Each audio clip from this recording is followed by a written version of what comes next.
Hey everyone, welcome to WiFi study, India's number one study channel. आप सभी को पता है नंबर वन क्यों है। और इससे बेहतर चीज, पहली बार हम लोग अब यूपीएससी के साथ आए हैं, यानी कि वाईफाई यूपीएससी। ठीक है ना। सो यूपीएससी के साथ आ चुके हैं। कल आप मेरे से एक बार इंट्रोड्यूस हो चुके हो। दोबारा से कुछ चीजें रिमाइंड करा दूं, ये मेरे बारे में है। मैं हूं साहिल, जो कि आपको पढ़ाने वाला हूँ हिस्ट्री, सोशल इश्यूज, ठीक है, करंट अफेयर्स, और हो सकता है एथिक्स वगैरह की भी बहुत सारी चीजें ऐसी कनेक्ट करूंगा जो सारे सब्जेक्ट से कनेक्ट हो सकती हो। ठीक है ना। मैंने आपको कल भी कहा था कि बहुत सारे चैलेंजेस हम यंगस्टर्स फेस करते हैं, लाइक दिल्ली जाकर रहना फॉर यूपीएससी, 2 लाख की fees, room and all and all and all. तो उसके लिए यार प्लीज अन अकेडमी का सब्सक्रिप्शन आप ले सकते हो, आपके सारे सॉल्यूशन हो जाएंगे। लाइव क्लासेस हैं घर पे, टेस्ट सीरीज आपके पास अवेलेबल है, क्विजेज हैं, डाउट क्लियरिंग सेशंस हैं, टीचर्स हर वक्त आपके साथ हैं। ये सारे प्रॉफिट्स हैं, वही सारी चीजें मैं आपको बता रहा हूँ। टीचर्स हर वक्त आपके साथ हैं, लाइक कभी भी कहीं भी हर वक्त आपके साथ साथ, हम आपके पीछे पीछे घूमते रहेंगे, बेटा पढ़ लो पढ़ लो। ठीक है। वीकली डाउट्स होंगे, ये बहुत एक अच्छी चीज है कि आप अपने टीचर से डाउट पूछ सकते हो। डेली क्विजेज होंगे, क्विजेज से आप अंदाजा लगा सकते हो कि आप कितना बेटर परफॉर्म कर रहे हो। ये सारी चीजें हैं। पीडीएफ्स आपको मिल जाएंगी, टेस्ट सीरीज टाइमली टाइम होगा, टेस्ट सीरीज यूपीएससी की जर्नी में। जिसे नहीं पता उसे बता दूं, अगर आपने टेस्ट सीरीज नहीं दी है तो यूपीएससी की जर्नी आपके लिए 0.00001% कुछ चांसेस देती है, क्योंकि मैंने शायद ही आज तक ये सुना है कि इसने टेस्ट सीरीज नहीं दिया और सिलेक्शन लिया है। ठीक है। एंड द प्रॉपर गाइडेंस, ये सबसे इंपॉर्टेंट चीज है, क्योंकि गाइडेंस के लिए हम सब आपके साथ हैं। ठीक है। All the experience faculties of wifi जितने भी हैं, सब आपके साथ जुड़े रहेंगे। तो उसमें आपको काफी ज्यादा फायदा होने वाला है। यही सारी बात है। इंग्लिश में पढ़ना चाहो इंग्लिश में पढ़ो, हिंदी में पढ़ना चाहो हिंदी में पढ़ो। 6-7 भाषा और लगा सकता था, लेकिन समझा करो यार। ओके। सब्सक्रिप्शन लेने के लिए क्या करो, प्ले स्टोर में अनअकैडमी डाउनलोड करो, उसके बाद उसे इंस्टॉल करो, फिर उसके बाद अपना प्रोफाइल बनाओ, प्रोफाइल बना के जाना है प्लस पे जाने के बाद अपना गोल सेलेक्ट करो, और गोल है आपका यूपीएससी।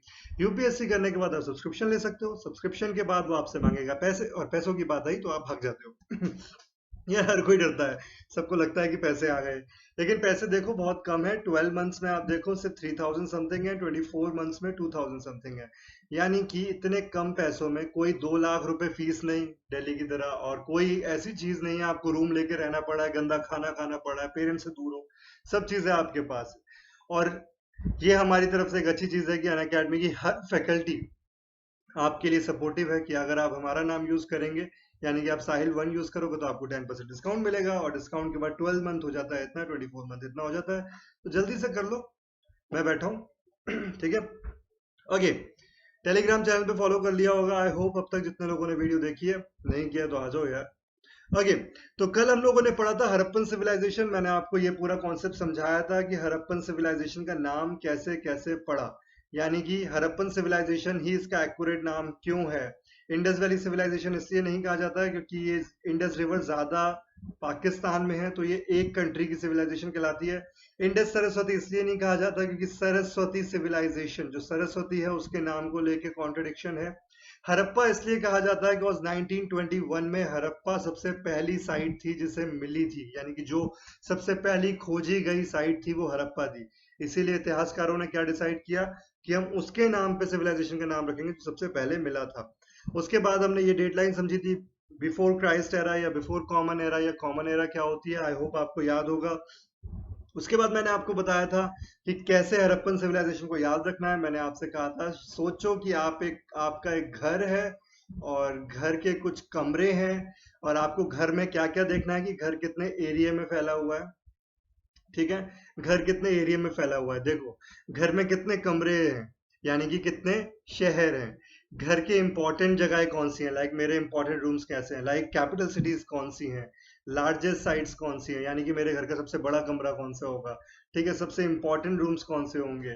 ठीक है। मेरे पड़ोसी कैसे होंगे, यानी कि कंटेम्पररी सिविलाइजेशंस। कंटेम्पररी का मतलब होता है समकालीन, जो आपके साथ एक ही समय में सरवाइव कर रहे हो। तो ये भी इंपॉर्टेंट है कि हमारे पड़ोसी कैसे थे। तो ये सारी चीजें हमने कल पढ़ी थी। मैं साथ साथ रिवाइज करा रहा हूँ, जिसे लग रहा है मैं बड़ी स्पीड में पढ़ा रहा हूँ, तो भाई पहली वाली वीडियो वॉच कर सकते हो। ठीक है ना। फर्स्ट वीडियो में सब कुछ डिटेल में है।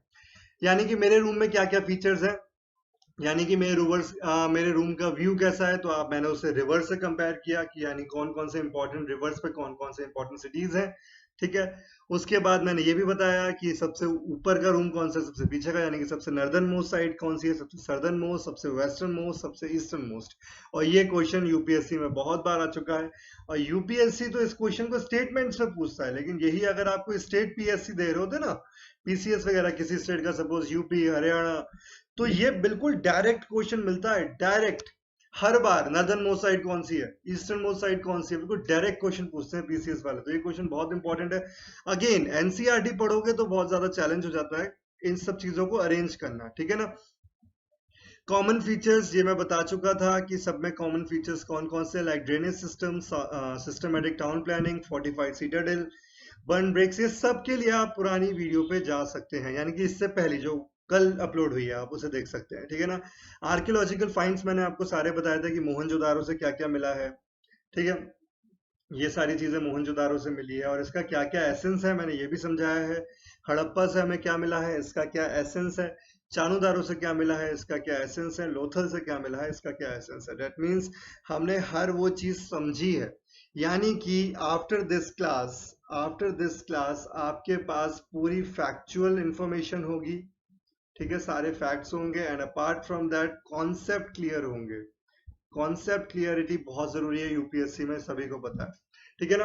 अच्छा, मैंने कल की वीडियो में कुछ कमेंट्स देखे, तो मैं वो एक दो कमेंट्स मेरे को याद रहे तो मेरे को लगा वो आपको बता दूं।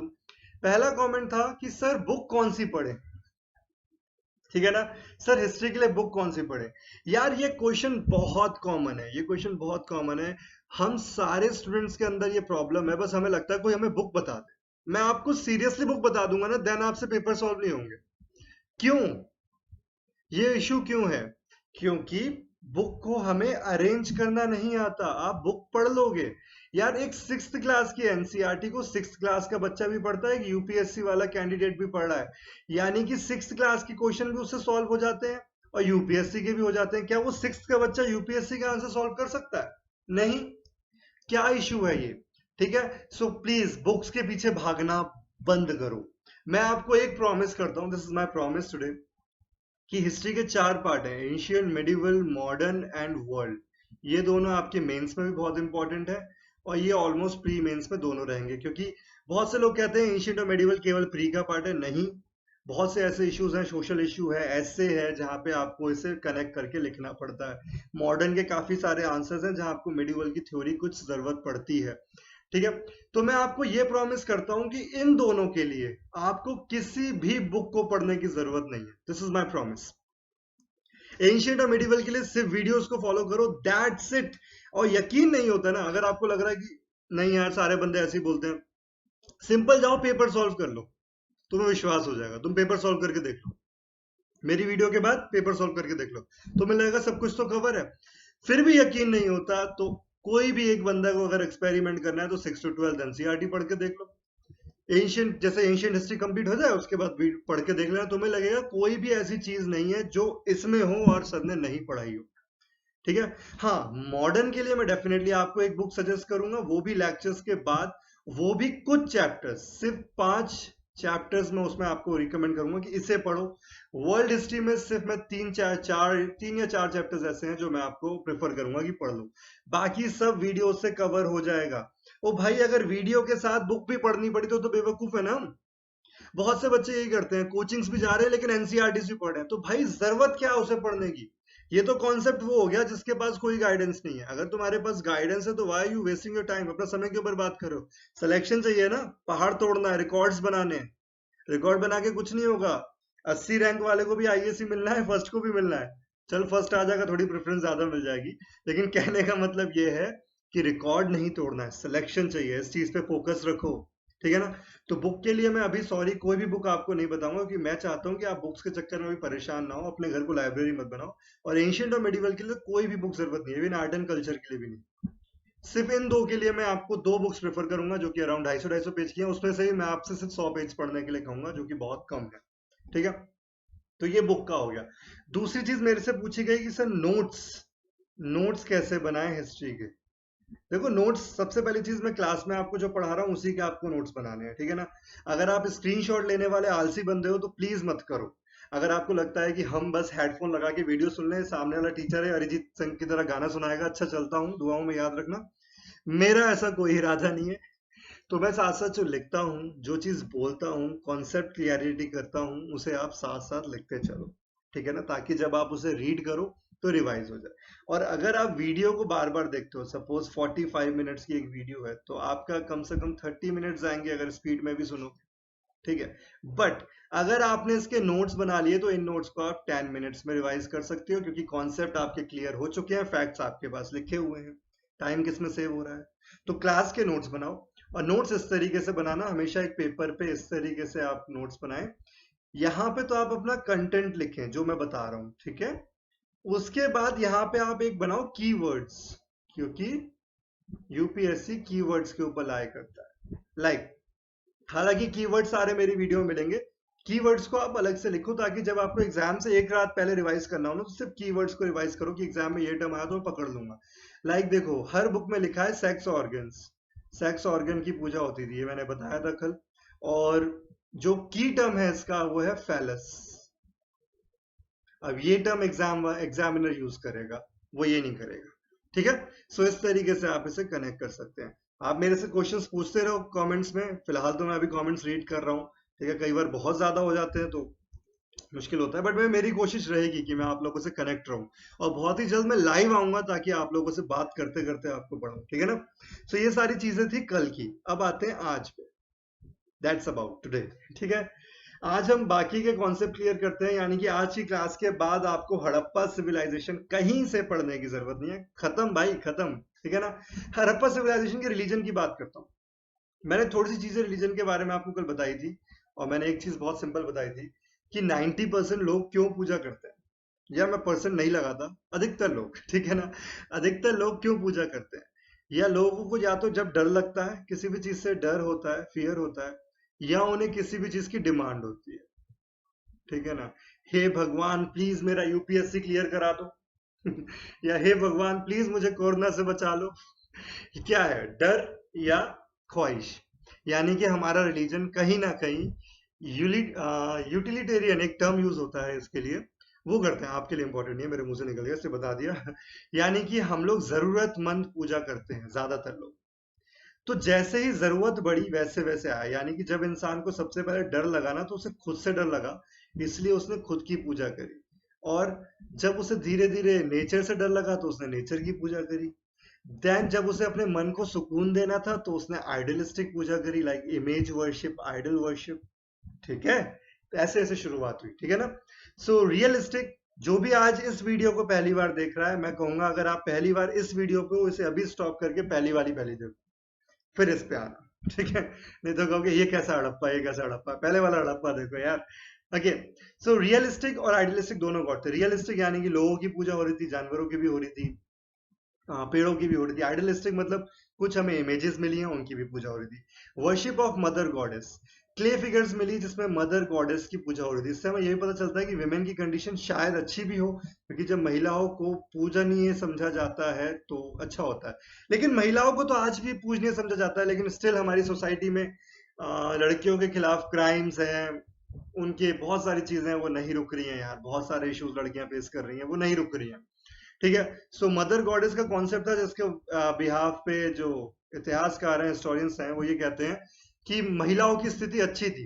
बट मेरा मानना है कि मदर गॉडेस तो आज भी है, लेकिन अच्छी नहीं है, ठीक है। वर्शिप ऑफ सेक्स ऑर्गन्स, इसका कॉन्सेप्ट मैंने कल आपको बहुत अच्छे से समझाया था। क्यों? क्योंकि उन्हें सबसे पहले खुद का लगा कि जब हमारे अंदर इतनी क्षमता है, हम एक दूसरा इंसान बना सकते हैं, तो क्यों ना खुद को पहले पूजा जाए। सेक्स ऑर्गन, फैलस इज द शिवलिंग। शिवलिंग, फैलस का मतलब आप डिक्शनरी में भी देखना, आपको थोड़ा और आइडिया हो जाएगा, क्योंकि मैं उस वर्ड को क्लियर नहीं कर रहा हूँ, ठीक है ना। इट्स अ शिवलिंग, शिवलिंग की जो आप पूजा करते हो, it's a male sex organ, and योनि is a female sex organ, ठीक है ना। पशुपति महादेव की हमें एक सील मिली, यानी कि एक इमेज मिली है सील पे, जहां पशुपति महादेव है, यौगिक पोस्चर में। इससे क्या पता चलता है बेटा, योगा भी थी, माना बाबा रामदेव नहीं थे, लेकिन योगा थी, ठीक है ना। और वो काफी सारे जानवरों से घिरे हुए हैं। ये जानवर के नाम है elephant, tiger, rhino, buffalo, deer. अगर आपके दिमाग में आता है कि यूपीएससी इतने बच्चों वाले क्वेश्चन पूछेगा कि कौन कौन से जानवर है, तो आपके दिमाग में बिल्कुल गलत आ रहा है, यूपीएससी नहीं पूछेगा। लेकिन यूपीएससी कहीं स्टेटमेंट में जरूर फिट कर सकता है क्या ये जानवर हड़प्पन सिविलाइजेशन में थे। अगर आपको ये याद है तो आप इजिली पता लगा लोगे कि हाँ थे, ठीक है। यानी कि योगा सिस्टम था, ये पॉइंट मैंने अभी फिर बता दिया, योगा सिस्टम वहां पे था। कलेक्टिव बात, एक साथ नहाते नहीं थे ऐसा कुछ नहीं था कि पूल पार्टी कर रहे हैं कुछ भी। एक ग्रेट बात मिला मोहनजोदारो से, जहां पे कहा जाता है कि सारे लोग एक साथ कोई रिलीजियस सेरेमनी करते होंगे, जैसे हमारे इंडिया में होता है ना, कुंभ है, ठीक है ना, लोग डुबकी लगाने जाते हैं, कुंभ मेला है, ठीक है ना, तो ये सारी चीजें वहां पे होती थी। वर्शिप ऑफ एनिमल्स, जानवरों की पूजा के एविडेंस मिलते हैं, बिल्कुल मिलते हैं। और ट्रीज, पीपल के पेड़ के एविडेंस हमें मिलते हैं, ठीक है ना। ट्रीज बहुत सारे पूजा होती थी, लेकिन पीपल सबसे ज्यादा था। यहाँ पे अभी काउ वर्शिप नहीं थी, काउ वर्शिप नहीं थी। काउ वर्शिप आज तक है हमारे में। काउ वर्शिप हमारे इंडिया में स्टार्ट होगी वैदिक पीरियड में, यानी कि इसके जस्ट बाद वाले लेक्चर में।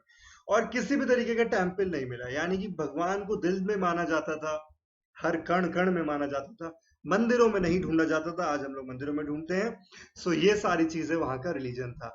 अब आपको इसमें याद कैसे रखना है, आपको सिर्फ ये पॉइंट्स माइंड में रखने हैं, और जो मैंने स्टोरी समझाई है वो सिर्फ इसलिए ताकि पूरी हिस्ट्री आपकी कनेक्ट रहे, आप हिस्ट्री से जुड़े हुए रहें, ठीक है ना। ये पॉइंट्स माइंड में रखना, क्योंकि यूपीएससी स्टेटमेंट में क्वेश्चन देता है। वो एक स्टेटमेंट देगा इंडस वैली सिविलाइजेशन का, एक देगा हड़प्पा का, एक देगा महाजनपद का। वो यूपीएससी है, ऐसे ही नहीं उसे यूपीएससी कहा जाता है, ठीक है। ओके, एग्रीकल्चर में क्या क्या सीन था हमारे पास, सबसे इंपॉर्टेंट पॉइंट, पूरी दुनिया में सबसे पहले कॉटन उगाने वाले इंडस पीपल थे, या हड़प्पन सबसे पहले कॉटन उगाने वाले थे। यानी पूरी दुनिया में सबसे पहले कॉटन कहाँ है, हमारे इंडिया में। अच्छा, ज्योग्राफी पे करेक्ट करूं, आज के टाइम में कॉटन सबसे ज्यादा कहाँ पर है। तुम लोग लाइव होते तुमसे आंसर लेता, लेकिन मैं बता देता हूँ, महाराष्ट्र एंड गुजरात में सबसे ज्यादा है। और क्यों है, just because of black soil. Black soil, आप कहोगे ये बंदा हिस्ट्री से ज्योग्राफी में पहुंच गया है, लेकिन तुम थोड़ा टाइम वेट करो, मैं ज्योग्राफी से इकोनॉमी में भी पहुंचूंगा, मैं पॉलिटी पे भी पहुंचूंगा। मैं सारे सब्जेक्ट्स को हिस्ट्री से कनेक्ट करके रख दूंगा। क्यों? क्योंकि हिस्ट्री को कहा जाता है, history is the mother of all subjects. Seriously, history is the mother of all subject, ऐसा कहा जाता है। अब मुझसे ये मत पूछना who is the father, seriously I don't have any idea, ठीक है। सो ये सारी चीजें हमें पता होनी चाहिए। ओके, मेन क्रॉप्स वहां पे कौन कौन सी थी, वीट, बार्ले, ठीक है ना, वीट है, गेहूं है, चावल है, ये सारी चीजें मिलती, देखो चावल मिलते हैं हमें लोथल से। लोथल में स्पेशली चावल इसलिए लिखा है क्योंकि जो चावल का एविडेंस है हमें केवल गुजरात से ही मिला था, इसीलिए मैंने वहां स्पेशल मेंशन किया। और मस्टर्ड और सीसम भी मिलता है, ठीक है ना। इनके हिंदी नाम बड़े खतरनाक थे, मैं भूल गया कहने का मतलब है यार, ये कुछ चीजें मिलती है, सो याद रखना। ओके, एनिमल्स वहां पे कौन कौन से थे, शीप थी, गोट थी, हम्प्ड बुल था। हम्प्ड बुल होता है ना, वो जो गाय ऐसे करके होती है, इसके ऊपर ऐसे करके वो निकला होता है, जिसका वो हम्प्ड पीठ, ठीक है ना, कुछ ऐसा।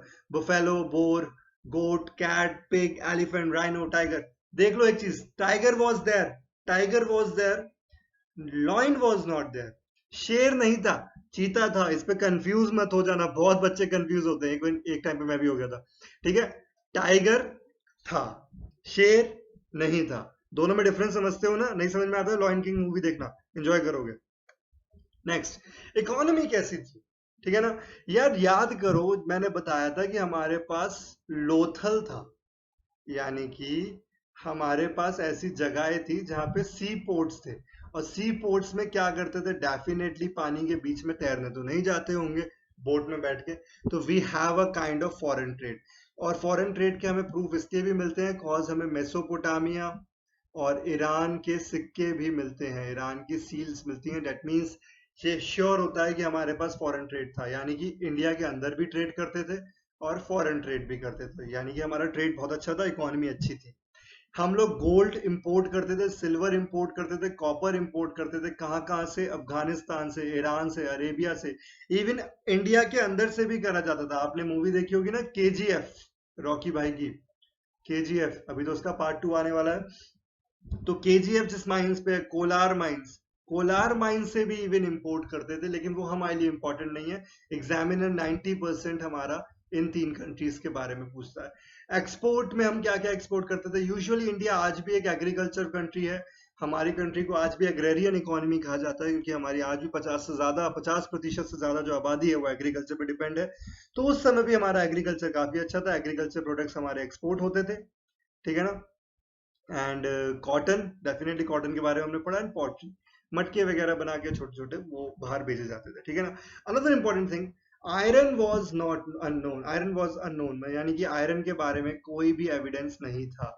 आयरन की इंपॉर्टेंस हिस्ट्री में इतनी है कि आयरन जब मिलेगा, तो आयरन मिलने से क्या होता है, पहले पूरी दुनिया में जंगल थे, तो आयरन मिलने से इनके पास जो टूल्स हैं वो ताकतवर हो गए, टूल्स ताकतवर हो गए, टूल्स ताकतवर हो गए, तो ये जंगलों को जल्दी काट पाएंगे, जंगलों को जल्दी काटेंगे तो ये एग्रीकल्चर अच्छा करेंगे, एग्रीकल्चर अच्छा करेंगे तो न्यूट्रिशन बॉडी में अच्छा जाएगा, प्रोटीन अच्छा जाएगा, और जब न्यूट्रिशन अच्छा जाएगा तो ये लोग बच्चे ज्यादा पैदा करेंगे, यानी कि प्रोडक्टिविटी और फर्टिलिटी रेट बढ़ जाता है, ठीक है ना, प्रोडक्टिविटी एंड फर्टिलिटी रेट बढ़ जाता है। ये सोशियोलॉजी में आपको पढ़ने को मिलेगा, और ये मैं वैसे एक आध दिन में वैसे ही पढ़ा दूंगा, क्योंकि करंट अफेयर्स में ये आजकल आया हुआ है। पॉपुलेशन के ऊपर एक परसों तरसों एक आर्टिकल था जो कि काफी बेहतरीन था, तो मैं उस पर आपसे पूरा पॉपुलेशन वाला जो टॉपिक है सोशल इशू का पूरा एक बार में कवर करा दूंगा, कि इसके बाद पॉपुलेशन कहीं से भी पढ़ने की जरूरत ना पड़े, ठीक है ना। तो ये सारी चीजें होती हैं, पॉपुलेशन बढ़ेगी तो लड़ाइयाँ होंगी, लड़ाइयाँ होंगी तो अगेन ये आयरन के टूल्स वॉर में यूज होंगे, एज अ तलवार, एज अ तीर, ठीक है ना, ठीक है। और कोई भी एविडेंस हमें कॉइन्स का नहीं मिला। अब आप कहोगे कि अभी तो आपने थोड़ी देर पहले कहा कि हमें सिक्के मिले मेसोपोटामिया और ईरान के, लेकिन कॉइन्स, कॉइन्स यहाँ पे जो मतलब है उसका कहने का मतलब ये है, कोई भी ऐसा एविडेंस नहीं मिला जो ये बताए कि हमारे पास एक इकोनॉमी, रेगुलेट इकोनॉमी थी, जैसे हमारी आज के टाइम में है ना, कि हमारी जो इकोनॉमी है वो कौन मेंटेन करता है, आरबीआई। आरबीआई सारे नोटों की प्रिंटिंग देखता है, हालांकि सिक्कों की जो 1 रुपये कॉइन की है वो फाइनेंस मिनिस्ट्री देखती है, लेकिन आरबीआई देखता है। तो ऐसा कुछ भी हमारे पास एविडेंस नहीं था, बार्टर सिस्टम था, यानी कि चावल ले लो घोड़ा दे दो, कुछ ऐसे ही कुछ भी मैनेज करते होंगे यार, वो मेरे को नहीं पता ठीक है। तो ये सारी चीजें थी, मैंने काफी सारी ड्राइंग बना दी, थोड़ी सी रफ कर दूं, क्योंकि इतनी सारी ड्राइंग में मैं नीचे का कैसे बताऊंगा, नीचे नीचे का रफ कर देता हूँ, ठीक है ना। Okay, now back to the polity. Polity कैसी थी वहां की, पॉलिटी वहां की बहुत अच्छी थी, क्योंकि वहां पे कहा जाता है किंग नहीं था ठीक है, लेकिन देखो यार शक है, वहां पे सीटाडेल था, याद करो सीटाडेल मैंने क्या बताया था, एक तरीके से टाउन जिसमें एक छोटा टाउन है, एक ऊपर है बड़ा टाउन। तो बड़े टाउन में कहा जाता है माइट बी किंग रहता हो, लेकिन किंग का कोई ऐसा एविडेंस मिला नहीं है, कोई भी ऐसा एविडेंस नहीं मिला। मैंने इतनी सारी हिस्ट्री की बुक्स पढ़ी हैं, लेकिन किसी में भी किसी भी हिस्टोरियन ने ये नहीं कहा कि वहां पे कुछ ऐसा था, ठीक है। हाँ, ये भी कहा जाता है कि अर्बन सिटी था, यानी कि बहुत ज्यादा डेवलप था, वहां पे नालियां अच्छे से बनी थी, घर अच्छे से पक्के घर बने हुए थे, रोड बहुत अच्छे से कंस्ट्रक्टेड थी, सैनिटेशन क्लीननेस बहुत थी, सफाई अच्छी थी, बाथरूम बने हुए थे। इससे बड़ी चीज क्या हो सकती है, हमारे यहाँ आज भी स्वच्छ भारत अभियान हम चला रहे हैं। तो ये सारी चीजें थी, तो कहा जाता है कि शायद कोई किंग हो, लेकिन एविडेंस नहीं मिला। क्यों? क्योंकि अभी तक हमारे पास स्क्रिप्ट क्लियर नहीं है, इसलिए। तो कहते हैं कि may be rule by merchants, जो वहां के बिजनेस क्लास लोग थे जो ट्रेड करते थे, मे बी वही रूल करते हो। ये यार, ये तो पूरा इतिहास उठा के देख लो, जिसके पास पैसा है वो कहीं ना कहीं रूलर है यार। तो मर्चेंट्स कहीं ना कहीं रूल कर रहे थे। स्क्रिप्ट की अगर बात करूं, तो उनकी स्क्रिप्ट है पिक्टोग्राफिक। पिक्टोग्राफिक स्क्रिप्ट क्या होती है, सपोज एक फूल बना दिया, मेरी ड्राइंग पे मत जाना प्लीज, ठीक है ना, एक बत्तख बना दी, अरे बत्तख सही बन गई, ठीक है। ऐसे कुछ इमेजेस बनी हुई हैं, जिस इमेजेस को वो लोग समझते थे, ठीक है ना। तो अभी तक हमारे हिस्टोरियंस इसे ढूंढने में फेल रहे हैं। अब इस चीज को तुम पॉजिटिव ले लो तो या नेगेटिव ले लो। नेगेटिव ये है कि हम अब तक हड़प्पन सिविलाइजेशन के बारे में पूरी तरह समझ नहीं पाए हैं, और पॉजिटिव ये है कि तुम्हें पढ़ने के लिए डेटा थोड़ा और कम हो गया है। अगर ढूंढ लिया ना तो बेटा और बढ़ जाएगा कंटेंट। तो दुआ करो तुम लोग आईएएस बन जाओ, उसके बाद ढूंढते रहे, ठीक है। और उसके बाद हमें एक स्क्रिप्ट मिलती है बॉस्टोफेडॉन। ये एक टर्म आपको एनसीईआरटी में भी मिलेगा, इवन हर बुक में मिलेगा। ये है क्या?